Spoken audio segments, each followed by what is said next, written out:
Ok, sean bienvenidos a este nuevo tema. Hoy hablaremos sobre la terapia con plasma de convaleciente o plasma hiperinmune. Antes de empezar, quisiera decirles como panorama general que esta es una terapia experimental en pacientes con COVID grave, ¿no? No hay hasta el día de hoy una evidencia de ningún medicamento que sea seguro o efectivo para el COVID-19. La FDA hasta el día de hoy no aprobó ningún medicamento, siguen los estudios en avance, pero sabemos que los pacientes que se recuperaron de COVID han desarrollado anticuerpos y proteínas para combatir esta infección, esta enfermedad. No, decirles que la transfusión de plasma convaleciente no es una terapia reciente.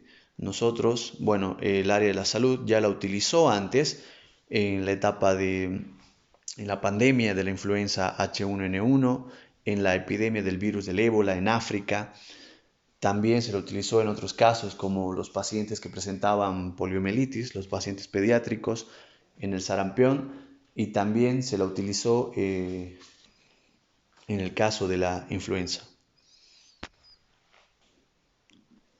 El uso de plasma convaleciente en pacientes con COVID-19, hablando de la parte de la introducción, tenemos que saber que lo que nos ofrece el plasma hiperinmune es una inmunidad pasiva de anticuerpos, ¿no? La idea de este plasma es transferir anticuerpos neutralizantes de individuos recuperados a pacientes que están infectados por este virus, ¿no? Tenemos una evidencia de éxito de esta terapia, ya que se la utilizó también en China y fue muy efectiva. Se la utilizó en España, se la utilizó en Alemania, se la utilizó en Italia, después vino Estados Unidos y bueno, ahora nosotros, Bolivia, está empezando a utilizar esa terapia, que es una terapia en sí de acompañamiento, ¿no? Es una terapia de acompañamiento a los medicamentos que ya utiliza el paciente.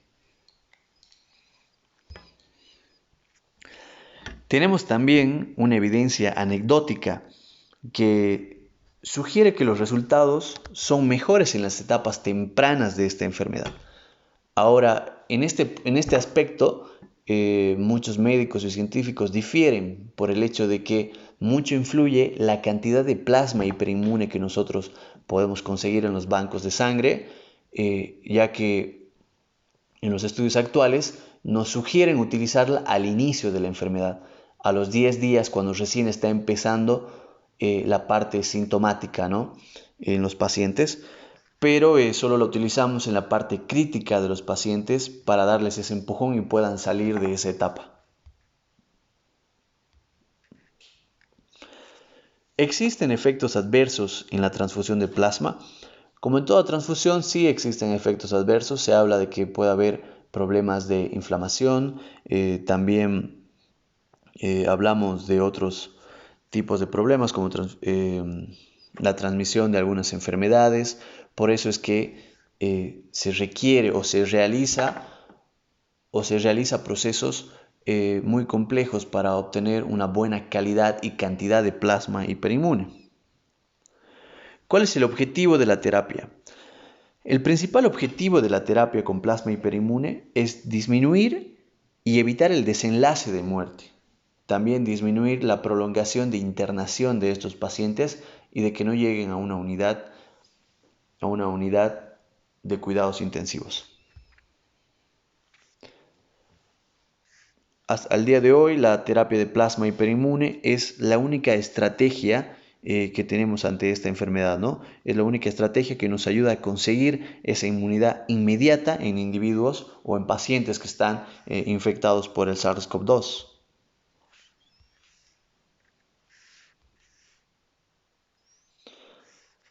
Aquí les presento un estudio que se realizó en Wuhan, es uno de los últimos, el cual nos da una conclusión y en sí nos dice que el tratamiento convaleciente en plasma se debe transfundir o infundir en pacientes que estén potencialmente críticos con COVID, pero en una fase inicial, ¿no?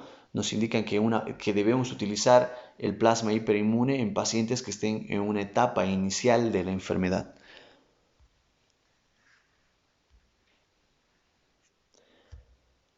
Aquí les presento. Este es el equipo que se utiliza para la transfusión de plasma hiperinmune, ¿no? El uso de plasma convaleciente ha sido aprobado por la FDA, ¿ok? Solo se utiliza estas medidas cuando se presenta una emergencia en pacientes y están críticamente enfermos por COVID.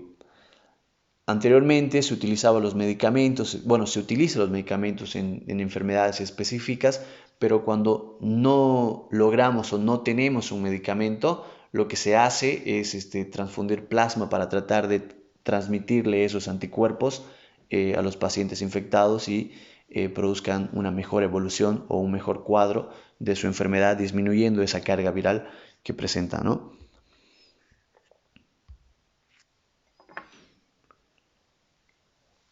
Bueno, aquí les voy a hablar de un aspecto muy importante: quiénes pueden donar, quiénes son los pacientes eh, que pueden realizar esta donación. Primero, se debe saber que los pacientes que van a donar tienen que haberse recuperado de la enfermedad, por lo menos tener un rango de 14 días sin presentar una sintomatología clínica como fiebre, tos, disnea, haber superado toda esa etapa, ¿no? Otro punto es que no debe tomar medicamentos, no debe tomar corticoides, hormonas o medicamentos de terapias para sus enfermedades adyacentes que presenta el paciente, como diabetes, un paciente con enfermedad cardiovascular. No entran en el rango para donar. También se habla de que debe tener por lo menos 2 pruebas negativas por PCR en tiempo real. Ahora, esto difiere, ¿no? Lo que nos dice el manual es que debe tener 2 pruebas negativas, pero sabemos que podría donar el paciente teniendo solo una prueba negativa de PCR en tiempo real, con consentimiento del médico, ya que él sabe la evolución clínica de ese paciente específicamente, ¿no? Debe tener más de 18 a 60 años de edad. ¿Esto por qué? Porque sabemos que la donación es de forma voluntaria, ¿no? El paciente debe pesar más de 50 kilos. ¿Por qué debe pesar más de 50 kilos? Porque el plasma representa el 55% de la sangre, ¿no? Entonces no podemos transfundir a pacientes que pesen menos de 50 kilogramos por el hecho de que podríamos producir o hacer que el paciente entre en un shock refractario y esté hemodinámicamente inestable. Si es mujer, no debe haber tenido embarazos ni abortos. Ahora sí, en Bolivia existía la polémica de que las mujeres no pueden donar. Bueno, hasta el día de hoy se sabe que 1 o 2 mujeres en Bolivia empezaron a donar. Pero ¿cuál es el problema, ¿no? En las mujeres embarazadas o mujeres que han sufrido abortos? El problema es que la mujer, cuando está embarazada, genera anticuerpos contra el bebé. Bueno, y esos anticuerpos se van a ir a producir en el plasma, o van a estar en el plasma, mejor dicho. Entonces, cuando se realiza la transfusión, hay el riesgo de que se produzca una lesión pulmonar aguda 6 horas después de la transfusión. Entonces, ese es el riesgo de las mujeres que están embarazadas o de las mujeres que han sufrido un aborto, ya sea espontáneo, ya sea inducido, por la generación de anticuerpos, ¿no? Que podría llegar a ser contraproducente en los pacientes con COVID, causando una lesión pulmonar aguda.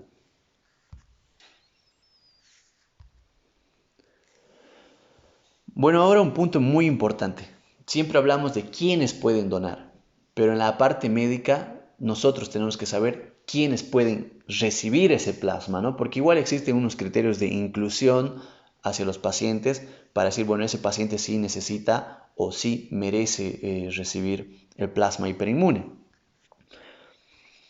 Lo que tenemos como primer punto, bueno, que ya lo sabemos, es el consentimiento informado de rutina, en el cual se debe explicar al paciente lo que se le va a realizar, se le debe decir que este es un tratamiento experimental que, bueno, se realizó anteriormente, pero nosotros no podemos garantizar a un 100% que la terapia va a funcionar en el paciente, ¿no?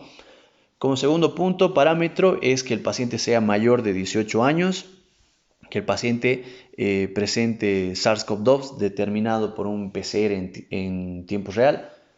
Bueno, y el paciente debe estar hospitalizado. Si el paciente está hospitalizado, sabemos que ya está entrando en un grado de moderado a severo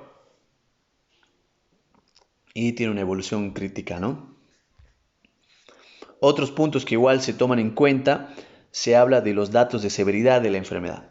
Bueno, los criterios que se toman son que el paciente presente disnea, que presente una dificultad respiratoria, ¿no? Bueno, ahí ya se ve si es de medianos esfuerzos, de grandes esfuerzos, según la clasificación de disnea y en la cual encaje el paciente. Debe presentar una frecuencia respiratoria mayor a 30 por minuto, una saturación de oxígeno menor al 93%, infiltrados pulmonares mayores al 50% dentro de las 24 a 48 horas de iniciado los síntomas. Entonces tenemos que saber que la presión parcial de oxígeno es muy importante, la saturación de oxígeno que es menor al 90%, el FiO2 igual que influye mucho para decir que el paciente entra en estos criterios, ¿no? Los infiltrados pulmonares mayor al 50% en las primeras 24 o 48 horas. También en los criterios de inclusión se habla de que se recomienda iniciar el tratamiento antes de los 10 días iniciados los síntomas. Aquí hablamos de iniciar el tratamiento en el paciente medicamentoso antes de los 10 días, ¿no? Los estudios actuales nos indican que deberíamos iniciar la terapia con plasma convaleciente a los 10 días de iniciado la sintomatología. Pero como sufrimos una escasez de plasma hiperinmune, lo que se hace en Bolivia y en otros países del mundo es utilizar este plasma, que es un recurso tan valioso, en pacientes que están críticos, ¿no? Para tratar de que ellos puedan salir de esa etapa crítica de su enfermedad. Ahora un punto muy importante, ¿no? Los criterios de exclusión para recibir esta terapia con plasma hiperinmune. Primero, sexo femenino. Que la paciente sea mujer, ¿no? Una paciente sexo femenino con una prueba de embarazo positiva, que esté dando lactancia materna o que planee quedar embarazada, es contraproducente. También que esté dando lactancia materna durante el periodo de estudio.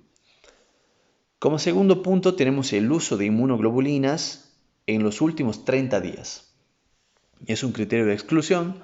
Como tercer criterio, está contraindicado en pacientes que tienen antecedentes de reacciones adversas a hemocomponentes. Bueno, aquí hablamos que en el paciente tal vez pueda generarse algún tipo de reacción alérgica o tenga antecedentes, ¿no?, de reacciones adversas a los componentes de la sangre o a algún problema de RH. Las condiciones médicas en las que la recepción del volumen adicional está relacionado con la transfusión. En este punto hablamos de los pacientes que presenten una insuficiencia cardíaca congestiva, descompensada, una insuficiencia renal, algún tipo de problema cardiovascular, que presenten diabetes o que sean propensos también a producirse, ¿no?, derrames pleurales. Ellos no pueden recibir grandes volúmenes de sangre o de plasma, mejor dicho. ¿Por qué? Porque cuando se realice la donación, nosotros vamos a transferirle al paciente por lo menos un volumen de 200 ml de inicio y luego vamos a continuar con la terapia, ¿no? Podría ser contraproducente para los pacientes. Pacientes en estado de shock refractario a tratamientos habituales, también que el paciente tenga una deficiencia selectiva de la inmunoglobulina A. ¿Qué es la inmunoglobulina A? Bueno, la inmunoglobulina A va a ser la clase predominante de anticuerpos que se encuentran en las mucosas de los organismos, como la saliva, se encuentra en las lágrimas, se encuentra en el calostro, en la leche, en secreciones respiratorias. Entonces, si el paciente presenta una deficiencia de esta inmunoglobulina A, entra en un criterio de exclusión y no puede recibir esta terapia con plasma convaleciente.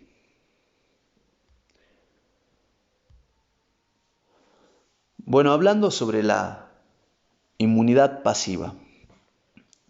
presento este cuadro de la Agrupación Hematológica de México, en la cual explica claramente, ¿no? El paciente recuperado de COVID después de 14 días, después de haberse hecho 2 pruebas de PCR en tiempo real y es negativo, al transferir estos anticuerpos va a generar anticuerpos hiperinmunes que nos van a dar una inmunidad pasiva, ¿no? Nos dan una inmunidad pasiva, pero debemos saber que el paciente que se recupera de COVID, no todos sus anticuerpos son contra el coronavirus. Entonces, estos anticuerpos en el plasma que no son específicamente contra el coronavirus, lo que hacen es darnos una inmunomodulación. Bueno, sabemos que no está indicado aún en las guías de utilizar inmunomoduladores como corticoides, pero ya hay estudios, hay avances sobre este tema, pero sabemos que los anticuerpos que no son específicos contra el coronavirus sirven como inmunomoduladores y nos ayudan a tener igual una inmunidad inmediata, ¿no? Neutralizando, actuando en la citotoxicidad celular que está mediada por anticuerpos, actuando también en la fagocitosis, los anticuerpos específicos contra el COVID. Y un dato importante, ¿no? Debemos saber que esta inmunidad que nos da el plasma hiperinmune o plasma de un paciente convaleciente no es una inmunidad de por vida. Esta inmunidad no sabemos cuánto tiempo nos vaya a durar. Generalmente se sabe que, nos ayuda a salir de esta etapa crítica, pero la inmunidad está entre 6 a 8 meses y después desaparece. Después el paciente va a generar sus propios anticuerpos si es que logra recuperarse y salir de esta etapa del COVID.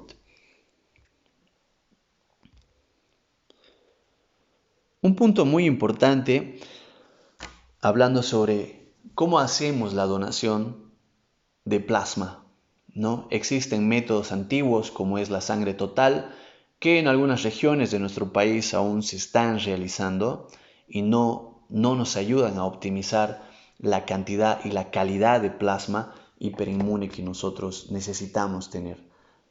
Me sorprende muchas veces saber que algunos médicos no saben que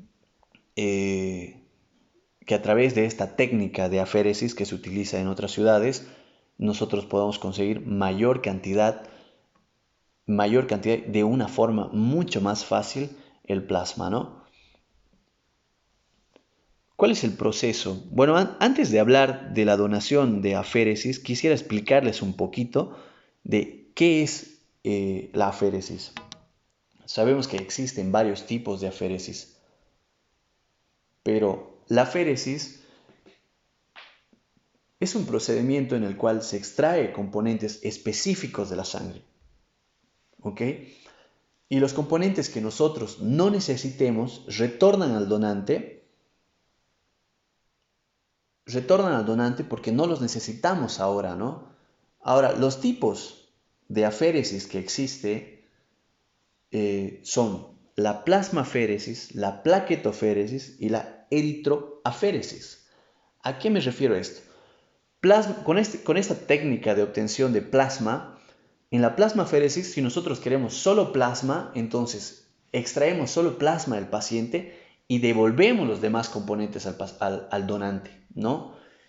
Esto tiene muchas ventajas en la obtención de plasma. ¿Por qué? Porque presenta un mejor rendimiento. Si extraes, digamos, plasma de un donante, vas a extraer mejor cantidad en un tiempo muchísimo más rápido, en un tiempo hasta de 90 minutos, exagerando, se requiere hasta 2 horas para la extracción de plasma y no tiene que pasar luego el plasma por todo ese proceso que se pasa con la sangre total, ¿no? Que divide los eritrocitos, glóbulos blancos, plasma, plaquetas, como se hacía hace muchos años atrás y ahora creo que en algunos lugares se lo sigue haciendo.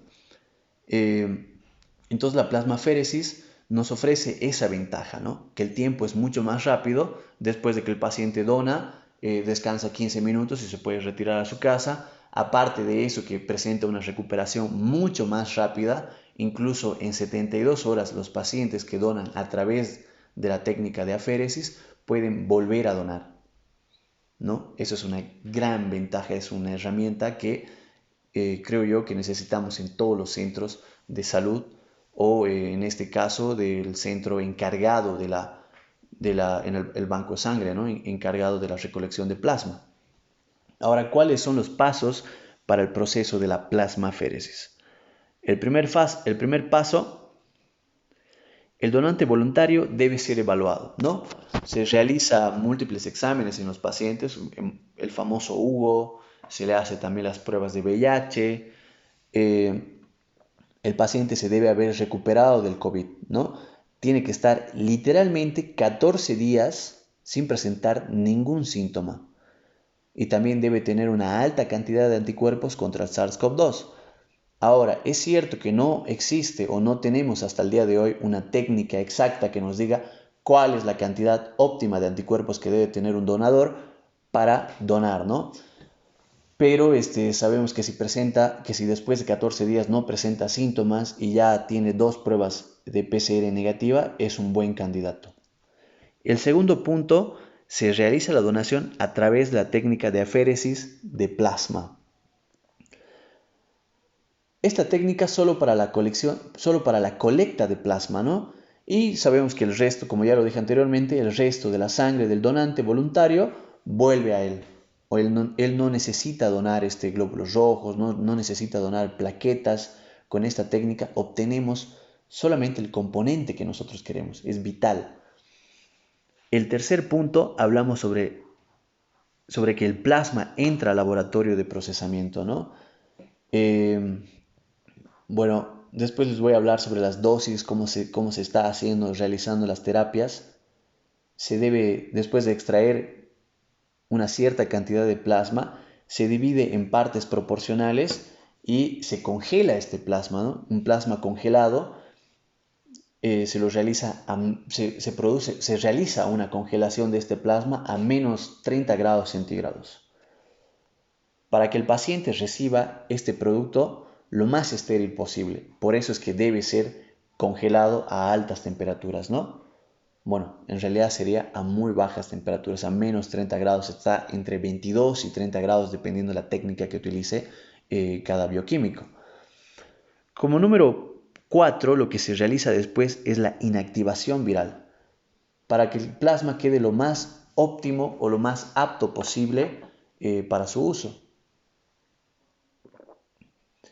Este proceso lo que va a hacer es reducir o dejar indetectable todo riesgo o presencia de partículas de enfermedades virales o de algunas bacterias.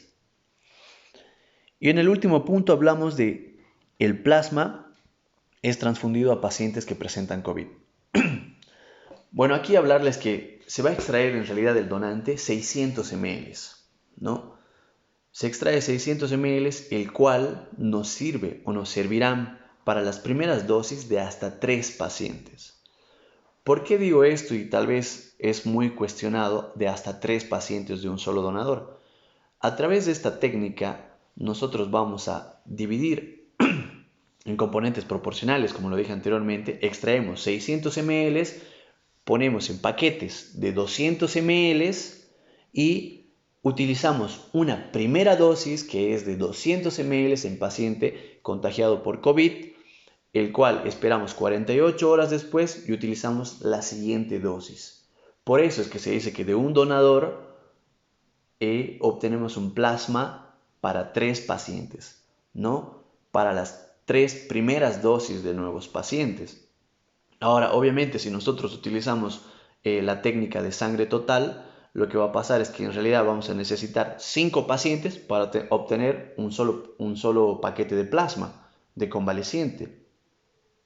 Entonces no estaríamos optimizando el producto, ¿no? A través de esta técnica.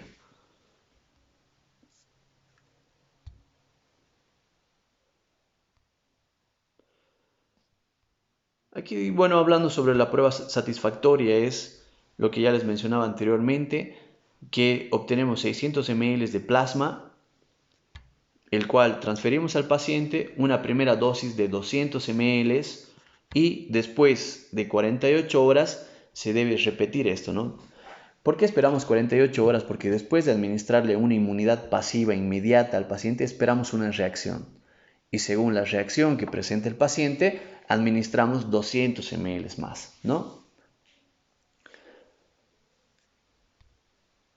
Muy bien, con esto concluimos el tema de terapia con plasma de convaleciente o terapia con plasma hiperinmune. Si te gustó este video, te invito a que te suscribas, a que actives la campanita y dejes un like. Estoy muy agradecido por las personas que empiezan a seguir esta página. Ya somos más de 100 suscriptores en YouTube, más de 400 suscriptores en la página de Facebook. Lo único que trato es de hacer estudios observacionales, recopilando muchos artículos, y espero que esto sirva, ¿no? Espero que esto sirva y se trate de utilizar las técnicas adecuadas, como es la técnica de la plasmaféresis, que optimiza mejor la cantidad de plasma. Ya no podemos utilizar técnicas antiguas y retrasar este proceso de la obtención de plasma. Bueno, muchísimas gracias. Espero que los invito a seguirme en mis redes sociales y con eso concluimos el tema.